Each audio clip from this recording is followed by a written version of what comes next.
Regresamos. Denise Dresser y Vanessa Romero en Aristegui Noticias.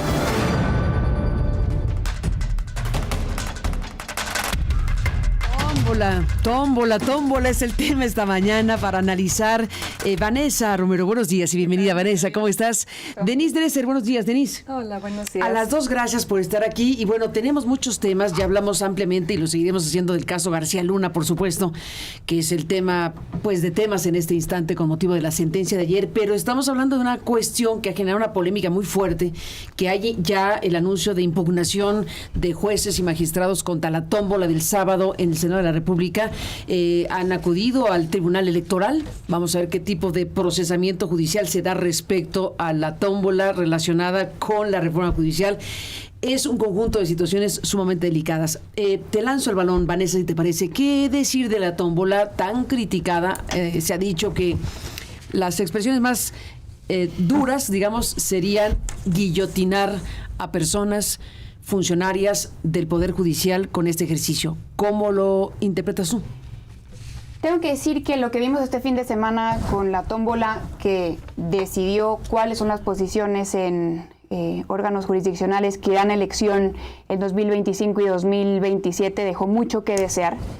Primero porque termina carreras enteras de juzgadores, de sus familias, pero también de sus equipos, y porque juzgó a tiros y troyanos sin un juicio de por medio. Se fueron los que todos, aunque la debían o no la debían, la temían o no la temían, porque hay que decir que no todos los juzgadores, no todas las personas juzgadoras del Poder Judicial son corruptos, y no en todos los juzgados hay nepotismo. Considero que la solución ideal hubiera sido ir sacando poco a poco a los juzgadores, si se quería instaurar el sistema de elección popular, irlo sacando poco a poco a través de los procedimientos disciplinarios del Tribunal de Disciplina Judicial, y también considerando las particularidades de cada juzgador, es decir, su género, sus vulnerabilidades, la materia, que por ejemplo los tribunales laborales que apenas inician sus funciones sustituyendo a los tribunales de conciliación y arbitraje salían hasta el 2027 para evitarles esa curva de aprendizaje. Y segundo, también dejó mucho que desear porque fue un proceso sumamente desaseado. La verdad es que si ya saben cómo son aquellos que viven de la tragedia pública, ¿para qué van y les dan carnita a sus argumentos? Esto tuvo que haber sido un proceso sumamente formal, sumamente cuidado, sin pizarrones, explicando un procedimiento muy complejo el mismo día de la insaculación, sin bolitas cayéndose al piso, o en todo caso que la elección de las posiciones que se iban a ser juzgadas o sometidas a elección popular fueran todas al mismo tiempo para evitarnos esta insaculación, esta tómbola, que recordemos era la propuesta original del presidente, esta división en dos partes entre 2025 y 2027, la elección de juzgadores, surge a partir de la elección, de sus sugerencias de la oposición, y entonces esta elección de cuáles cargos se van a ser sometidos primero y cuáles después, la forma más justa de hacerlo, yo coincido así, que es una tómbola a partir de todos los posicionamientos dados, porque es verdad que la tómbola, no forzosamente una tómbola, sino el azar, el procedimiento de insaculación, y ha sido demostrado como un procedimiento, como un mecanismo igualador ante personas que tienen méritos similares. Entonces, creo que es una situación muy compleja de analizar en términos objetivos, precisamente por lo primero que yo mencionaba al inicio. Es una situación muy sensible, que toca carreras, que toca vidas enteras. Es correcto, algunas personas juzgadoras han llegado a su posición comprando las fórmulas de los exámenes, es correcto, algunos han llegado por nepotismo, pero muchas personas dedicaron 5, 10, 15 años a llegar a las posiciones en las que estaban, y la elección de si siguen o no siguen o cuánto tiempo más se va a quedar tuvo que haber sido tratado con mucho más respeto. Déjeme agregar a la mesa para escuchar a Denise que recibimos una comunicación. Sabemos de la comunicación que envió al Consejo de la Judicatura Federal el juez Juan Pablo Gómez Fierro, célebre juez que resolvió cuestiones muy relevantes, un juez pues especializado en su materia y pues como magistrado de circuito adscrito de manera interina al 10º circuito, al 14º Tribunal Colegiado en materia administrativa del primer circuito, pues compareció ante la judicatura para decir que se va una figura pues técnicamente muy reconocida por muchos, señalada por el presidente López Obrador en su momento muy fuertemente por las resoluciones que tomó en su momento, y bueno, ha presentado a la judicatura su decisión de separarse del cargo el 31 de octubre del 24. Estamos hablando de que agradece al Poder Judicial esos 22 años con los que tuvo el enorme privilegio de desempeñar todas las categorías que conforman la carrera judicial, particularmente una década como juzgador federal, y agradeciendo a todo mundo. Vamos a detenernos más ampliamente con la carta, pero aquí lo que estamos viendo es un juez con estas características, con esta postura pública en donde dice me retiro y desde luego no participaré de ninguna manera en ninguna posibilidad de elección en esta reforma con la cual por supuesto no está de acuerdo. Estamos con este tipo de circunstancias. Son personas con trayectoria de muy alto alcance, 22 años de especialización, y se va el juez Gómez Fierro. La semana pasada estuvo aquí el jurista argentino Roberto Gargarella y usó una palabra que me parece precisa para entender lo que está sucediendo, la palabra surreal. Surreal, decadente, doloroso, porque estamos perdiendo a los mejores. Y estoy de acuerdo en mucho de lo que dijo Gargarella. No. Perdón. Estuvo pues, un jurista impresionante. Con lo que dijo Gargarella, pero también con mi colega hoy, porque vamos a con Vanessa, porque vamos a perder años de experiencia de la carrera judicial. El juez Gómez Fierro es un juez especializado y en esto discrepo de Vanessa cuando argumenta que la tómbola tiene un efecto nivelador entre pares. El problema es que por las prisas, por el desaseo, por cumplirle al presidente López Obrador, porque Claudia Sheinbaum se sumó a esa prisa, no se está haciendo la depuración de forma adecuada. Entonces, como una tómbola de este estilo va a asegurar, por ejemplo, que quede en el lugar donde debe quedar un juez especializado en materia de telecomunicaciones, un juez especializado en materia de competencia económica. Para eso no basta. O laboral. Exacto. O como se ha dicho en juicios comerciales o mercantiles. Yo creo que Vanessa lo sabe, ella estudió Derecho. Pero no basta tener un promedio de 8 y 5 años de experiencia como juez para participar en una tómbola y luego en una elección donde te coloquen, no sabes exactamente dónde. Y creo que fue un espectáculo muy lamentable. Ver a Fernández Noroña reconociendo la curva de aprendizaje, gritando lotería. Fue, a mi juicio, surreal ver las bolitas de acrílico con los números a ensacularse, regadas por el piso, y los trabajadores del personal de apoyo legislativo corriendo detrás de las pelotitas. A mí me provocó mucho dolor ver a Malú Micher, destacada por su trayectoria en defensa de las mujeres, que algún día fue feminista, explicar la tómbola como una rifa de espacios y minimizar su efecto discriminatorio sobre las mujeres que participan en la tómbola, aunque hay menos de ellas, que no se les reconoce todos los techos de cristal que tuvieron que romper y todo lo que tuvieron que hacer para lograr ser juezas o magistradas. Estamos destruyendo familias enteras, personas que entraron becadas a Derecho, que hicieron un enorme esfuerzo para transitar por un sistema meritocrático. Y yo sé que al gobierno actual no le gusta la palabra mérito, pero creo que hay ciertos ámbitos de la vida pública donde el mérito es necesario por la especialización que se requiere y por los concursos de oposición fueron depurando para que quedaran precisamente los mejores. Decía Gargarella, aún suponiendo, aceptando que el Poder Judicial en México tiene muy pocos que lo defiendan, por nepotismo, por corrupción, por conflicto de intereses, todo eso es cierto, pero no se resuelve con la tómbola, con las reformas constitucionales, con el hecho de que, lo hemos repetido hasta el cansancio, no atañe a jueces locales, no reforma a las policías, no toca a la Guardia Nacional, que yo sí quisiera subrayar lo que sucedió hace apenas unos días, que fue el asesinato de una enfermera y de una niña de 8 años por elementos de las Fuerzas Armadas, que se está investigando, pero como no ha quedado claro quién los va a juzgar, la impunidad va a prevalecer. Y para quienes dicen, es que esto va a ser democrático, esto nos va a hacer como Grecia, en Grecia se hacían tómbolas, están viviendo con los ojos cerrados, porque si realmente esta reforma estuviera encaminada a proveer de justicia cotidiana a millones que padecen la injusticia cotidiana, empezaríamos por eliminar la prisión preventiva oficiosa, que se ha reforzado y que ha llevado a que miles de mexicanos estén injustamente en la cárcel.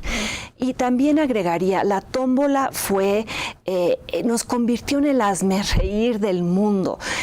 Procedimientos que se iban modificando sobre la marcha, explicaciones erróneas en pizarrones improvisados para miembros del propio Congreso que no entendían el procedimiento, burlas, carcajadas, revanchismo, y una tómbola que además se va a volver a repetir después de la convocatoria y después de que el comité de selección, los comités de selección que no sabemos cómo se van a integrar, cómo van a operar, después va a haber otra tómbola porque hay demasiados candidatos probablemente. Y esa tómbola que según Vanessa lo que hace es nivelar el piso parejo, lo que va a hacer es que no va a asegurar que lleguen los mejores vía la elección cuando finalmente ocurra. Entonces, insisto aquí, fin de la carrera judicial, tómbola que evidencia mecanismos no bien pensados ni diseñados, que no atiende el tema de áreas muy especializadas y que además es un golpe muy importante para las mujeres en un momento en el que se declara con fervor y frenesí que es momento de las mujeres. Pues parecería que en el Poder Judicial no. Necesitamos hacer una pausa, volvemos con ustedes. Denise Dresser y Vanessa Romero en Aristegui Noticias. Bueno, estamos de regreso con Denise Dresser y con Vanessa Romero, y ya se imaginarán que en el corte pues el asunto sigue en la discusión y el debate. Estamos aquí frente a esta cuestión que tiene que ver con la tómbola como la gran escena, pero es una escena de una situación muy amplia, muy compleja, muy delicada en México, que es la propia reforma al Poder Judicial. Y aquí se estaba discutiendo en el corte y les propongo, Denise, Vanessa, retomar el hilo sobre, bueno, a ver, ¿qué significa que se elimine a todo el conjunto de experiencias judiciales, etcétera, y que al final, bueno, depurar, la palabra suena horrible, pero depurar o purgar, ¿no? Como se dijo en el corte, al Poder Judicial para que entonces de aquí salga algo mejor? ¿Hay garantía de que después de una purga habrá mejor sistema de justicia, habrá mejores jueces, ministros, magistrados? Esa es parte de la discusión, Vanessa. Cuando yo intento entender los motivos que tuvo Andrés Manuel López Obrador para enviar esta propuesta de reforma constitucional al Congreso, me lo explico con la corrupción que encontró en el Poder Judicial, en el nepotismo, en las malas prácticas, en todo aquello que ya sabemos, pero también en la dificultad de poder determinar yo utilizo la metáfora del pozo envenenado, en aquel pozo envenenado, cuáles son las gotas, digamos, sanas y cuáles están envenenadas. Ante esa dificultad de determinación es que él decide, esta palabra espantosa, pero que se utiliza así en el argot internacional para hablar de la reforma a los poderes judiciales, la purga del Poder Judicial. Yo reitero que mi posición personal era que lo mejor era ir sacando a las personas con base en evidencia respecto a su mal funcionamiento, nepotismo, corrupción, etcétera. Pero también reconozco el problema pragmático que hay en eso y para ello acudo a la reforma de 1994 de Ernesto Zedillo, que precisamente intentó eso. Lo que intenta Ernesto Zedillo es, recordemos que su propuesta original era también purgar todo el Poder Judicial, y lo que termina resolviendo como solución salomónica es que no se vayan todos, pero instauremos el Consejo de la Judicatura Federal, que precisamente tendrá que ir haciendo esta limpieza de a poco. Lo que hoy sabemos, tantos años después, es que este Consejo de la Judicatura Federal no hizo esa limpieza. Entonces, ahí encontramos un poco de evidencia de por qué el presidente López Obrador, el expresidente López Obrador, no lo hizo de ese modo, pero hay un argumento adicional y lo podemos ver con todos los recursos judiciales, los amparos que hoy está intentando las propias personas juzgadoras en contra de la reforma constitucional al Poder Judicial. Es presumible que al haberlo intentado de este modo habría sido prácticamente inoperante, prácticamente pues inaplicable ante tantos recursos judiciales que hubieran intentado en contra de sus propios procedimientos sancionatorios. Ahora, respecto a la calidad de las personas juzgadoras que entrarán ahora al Poder Judicial, de la misma forma que yo no acepto el sofisma de falsa generalización en donde todo juzgador es corrupto, tampoco acepto el sofisma de que por la renuncia de Juan Pablo Gómez Fierro vamos a perder a todas las personas capaces para ser juzgadores en este país. Seguramente Juan Pablo Gómez Fierro entiende que ante la mala reputación que hoy le precede por las menciones por parte de Andrés Manuel López Obrador tantas veces en la mañanera, pues difícilmente resultaría electo. La solución más fácil para él y más mala reputación sensata para unos y excelente para otros. Así es, vaya, para el gran electorado, que es precisamente quien va a decidir a los próximos juzgadores, seguramente es complicado pensar que ganaría una elección. Ahora, para terminar, yo lo único que quiero poner sobre la mesa es no emitamos un juicio apresurado para señalar que todos nuestros juzgadores van a estar mal capacitados, que van a ser que no van a estar técnicamente preparados, que no van a ser juzgadores especializados, sino hasta que conozcamos quiénes son los integrantes del comité de evaluación, cuáles son los procedimientos evaluatorios y podamos ver la evidencia, porque lo único que podemos hacer ahora es especular.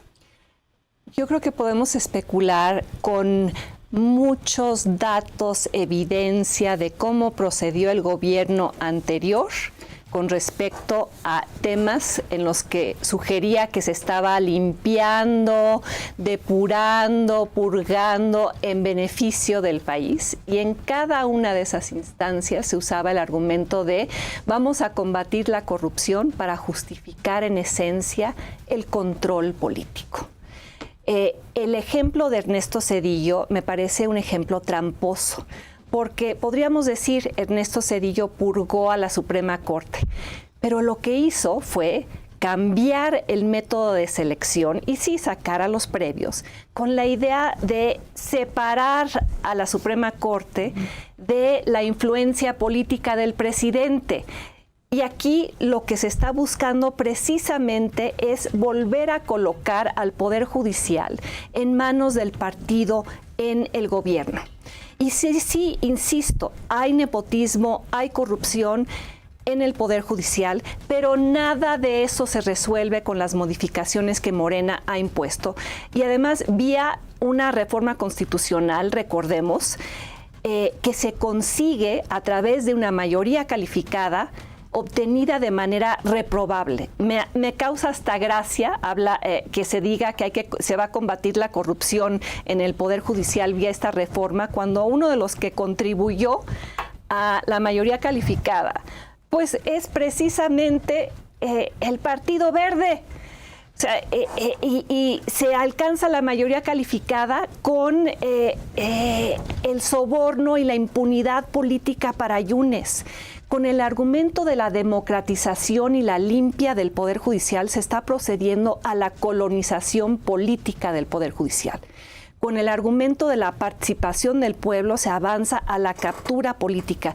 Y si uno de los problemas, porque no niego que uno de los problemas de la Suprema Corte, por ejemplo, en el pasado, era su falta de independencia del presidente, ahora se garantiza que magistrados, jueces, ministros de la Corte queden sometidos al partido en el gobierno. Y eso que antes, en los 90s, nos parecía inaceptable, hoy resulta que se defiende, y se defiende con malos argumentos que no resisten el escrutinio.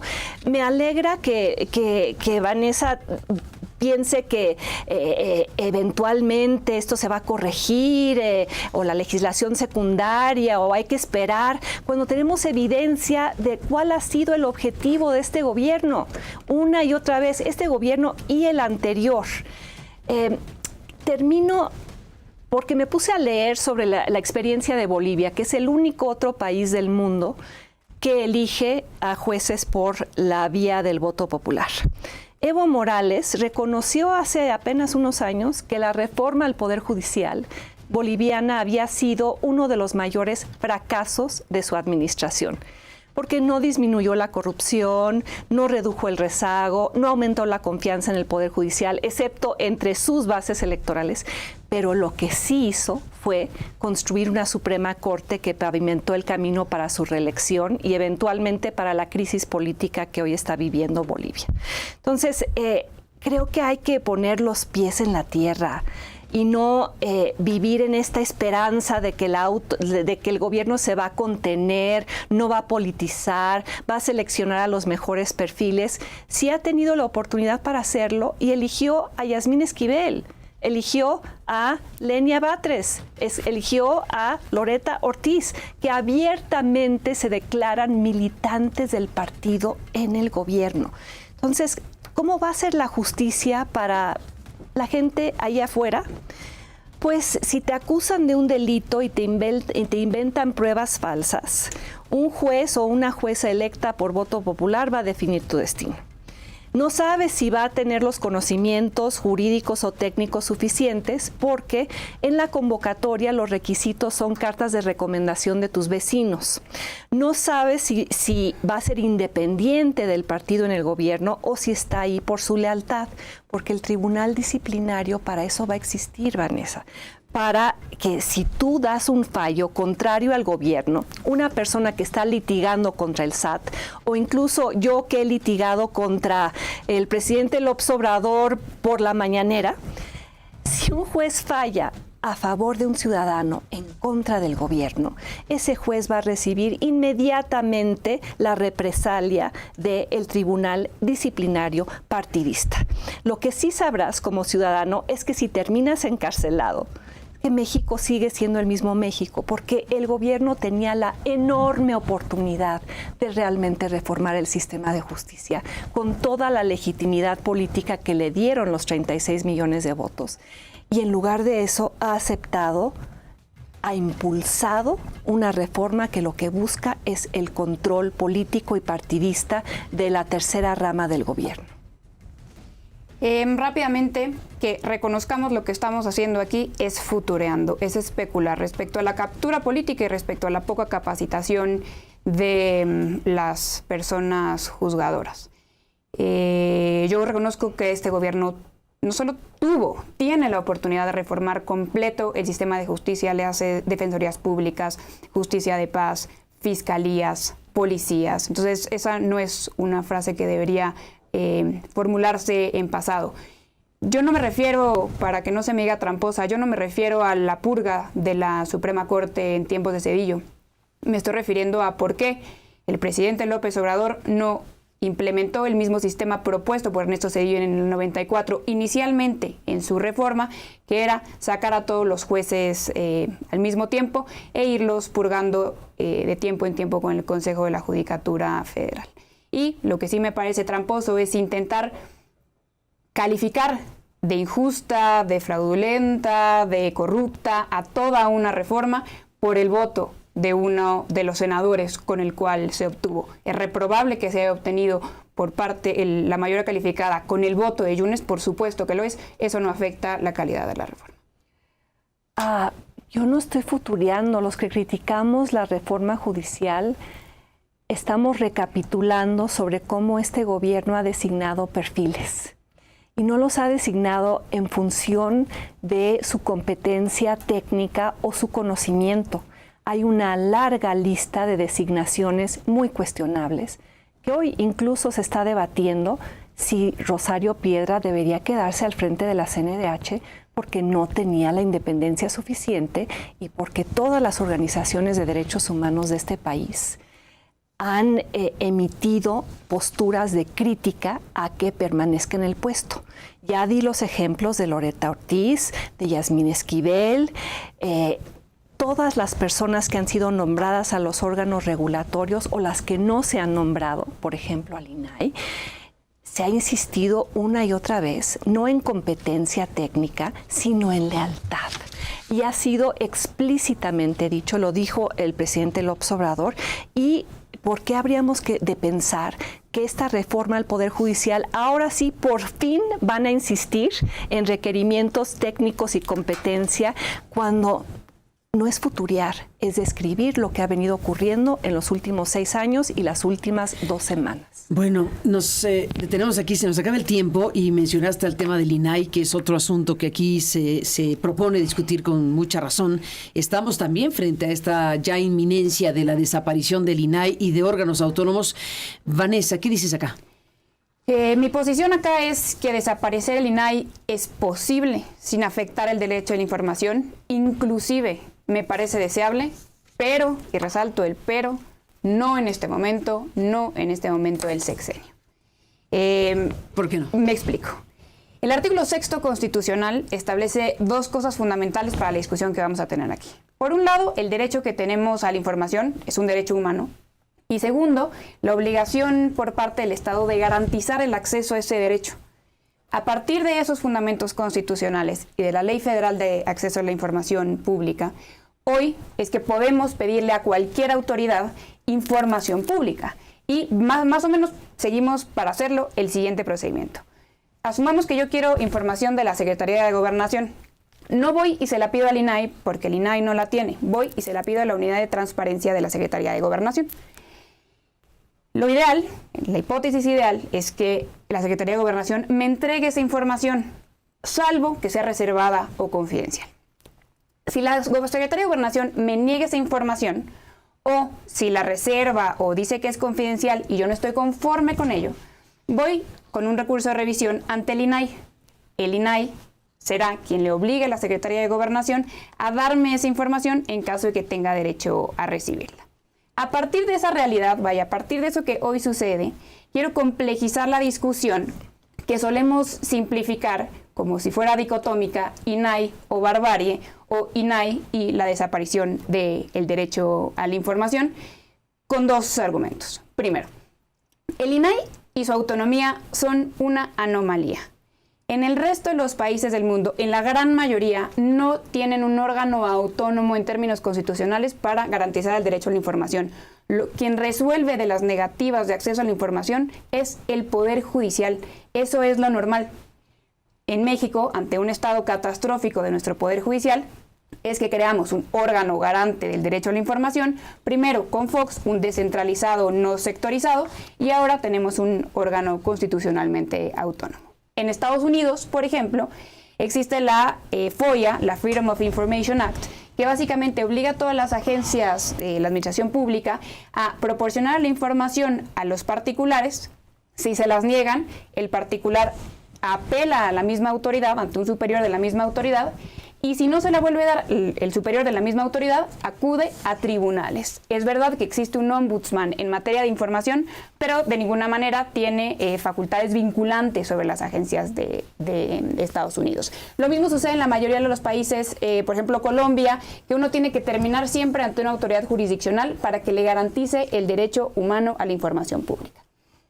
En ese orden de ideas, considero que México puede seguir garantizando el acceso al derecho humano a la información pública sin que exista un órgano autónomo que lo garantice. De la misma forma que puede seguir existiendo competencia económica sin un órgano que lo garantice, que pueden existir precios justos en materia de telecomunicaciones sin un órgano constitucionalmente autónomo.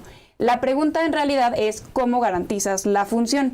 La respuesta me parece que se encuentra en el Poder Judicial. Y el problema aquí, y voy terminando, salta a simple vista. En México estamos reformando el Poder Judicial de formas profundas, de formas, y así esta es la palabra, de formas experimentales. No podemos hoy pensar que podemos reformar ambas cosas al mismo tiempo. Eso implicaría un doble desafío. Entonces, si van a desaparecer el INAI, mis recomendaciones serían 3. Primero, hacerlo en un momento posterior del sexenio, cuando estemos ciertos que la reforma al Poder Judicial fue exitosa. Segundo, conservar jueces especializados ante los cuales se pueda ejercer el recurso de revisión tan eficiente, tan rápido, tan sencillo como hoy se puede ejercer ante el INAI. Y tercero, conservar el Sistema Nacional de Transparencia, que ha sido tremendamente eficaz en el país. Denise.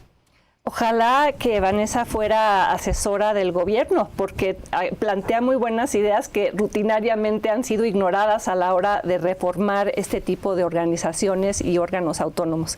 A ver, perdón por hacer un recuento histórico, pero yo sí quiero remontarme a por qué se crea el INAI.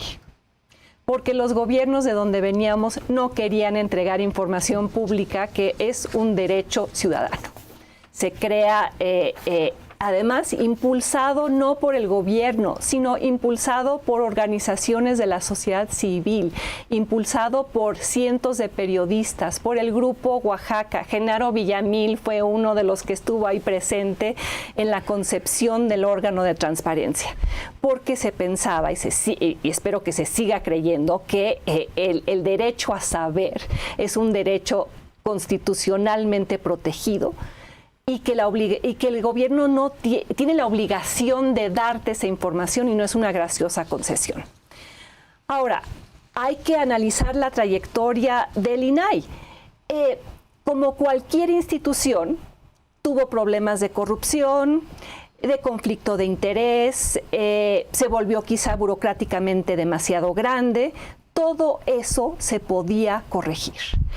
Pero su eliminación, al igual que la eliminación anunciada de tantos otros órganos autónomos que fueron creados con el mismo objetivo, quitarle poder al presidente, quitarle poder discrecional al Poder Ejecutivo y dárselo a órganos más especializados, competentes, autónomos del gobierno en turno para proteger derechos ciudadanos, incluyendo el derecho a que tú tengas servicios de calidad en telecomunicaciones, para que el señor Slim o Televisa no te expriman como naranjas. Para eso existe la Comisión Federal de Competencia. El creer que su absorción por parte del gobierno va a seguir garantizando ese derecho es un argumento de fe. No es un argumento basado en la evidencia de qué se ha hecho con la transparencia, con la obligación de transparencia en el último sexenio. Venimos del gobierno del López Obrador el menos transparente desde la creación del INAI. El gobierno que se rehusó una y otra vez a entregar información exigida por el INAI sobre afirmaciones que él hacía en la mañanera cuando aludía a otros datos, y ciudadanos hacían peticiones al INAI pidiendo que el presidente nos dijera de dónde salían esos datos. El INAI jamás logró que el presidente los entregara. Venimos de 6 años en los cuales la información de los contratos para la construcción de las grandes obras del sexenio fueron reclasificados como de seguridad nacional. Venimos de un sexenio donde el propio gobierno exhibía los datos personales de periodistas, porque recuerden también que el INAI protege datos personales. Aquí estoy aludiendo a los cientos de periodistas cuyos datos fueron revelados y el propio presidente exhibiendo la dirección, el estado fiscal, exhibiendo la credencial del lector o incluso el domicilio de periodistas, lo cual es una violación a la ley. Entonces, ¿por qué pensar que solamente porque Claudia Sheinbaum es transparente, porque Claudia Sheinbaum es presidenta, esa vieja costumbre va a eliminarse cuando ella tampoco fue transparente en el manejo de los datos que se masajearon en la Ciudad de México, sobre todo los que tenían que ver con desaparecidos, y eso lo puede constatar Carla Quintana, excomisionada de la Comisión Nacional de Búsqueda? O sea, El gobierno existe, lo decía Madison en The Federalist Papers. Si los hombres fueran ángeles, no sería necesario el gobierno. O sea, el gobierno existe precisamente, hay reglas e instituciones, y Acemoglu y Robinson y Johnson se acaban de ganar el premio Nobel por enfatizar la importancia de una institucionalidad de calidad que asegure predecibilidad, en la cual la gente tenga confianza, que sea capaz de ir creando sociedades más incluyentes y sociedades más prósperas. Me resulta muy difícil creer que las funciones del INAI van a ser absorbidas y que se va a cumplir desde las diferentes instancias gubernamentales. ¿Ustedes creen, por ejemplo, que la Sedena va a entregar a los ciudadanos información que hoy se pide sobre el caso no resuelto de Ayotzinapa? ¿Ustedes creen que el IMSS o el ISSSTE van a entregar información sobre contratos adjudicados de forma directa a sus amigos y a sus cuates? ¿Ustedes creen que distintas áreas del gobierno ante peticiones ciudadanas van a responder a la obligación constitucional de transparencia cuando a lo largo de los últimos 6 años no lo han hecho? Y por cierto, en otros sexenios tampoco lo hacían, pero era menos evidente, era menos brutal y jamás se pensó en eliminar a la institución. Aquí hay responsabilidad del INAI por no haberse autocorregido en el pasado, por no haber eliminado problemas de conflicto de interés, por no haber sancionado. Creo que había una actitud muy patrimonialista de muchos de los comisionados del INAI, tan es así que usaron dinero del INAI para pagar gastos, como ya sabemos, escandalosos. Pero esos no deberían ser argumentos para la eliminación de la institución.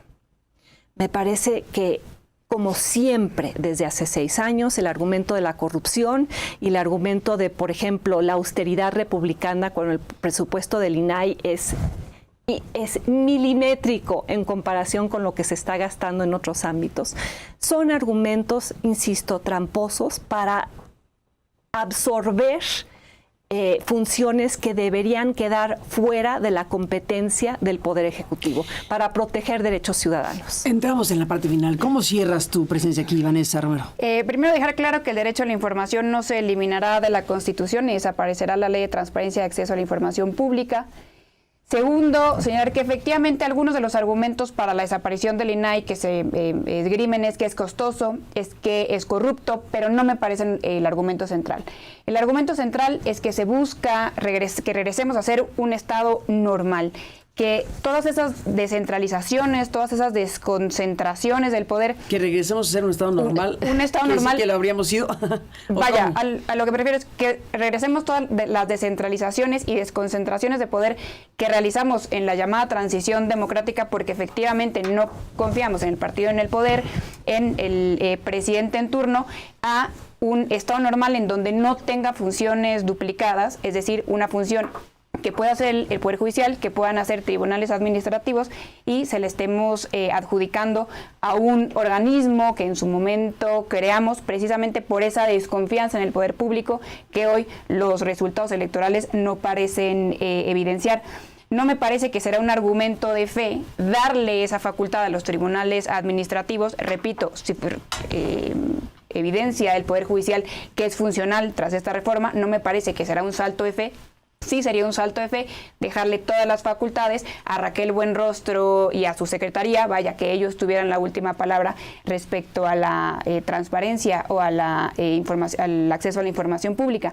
Y respecto a lo que se dice Claudia Sheinbaum, que no fue transparente, nada más recordar que su gobierno de la Ciudad de México, de hecho, ganó un premio, el premio Diseña México 2020 por el portal de datos abiertos que diseñó la ADIP y por prácticas exitosas de gobierno abierto.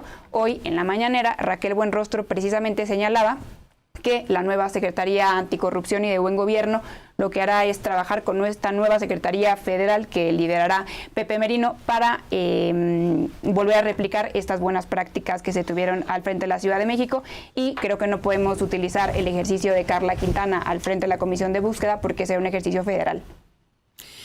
Cerramos. Denise, ¿qué dices?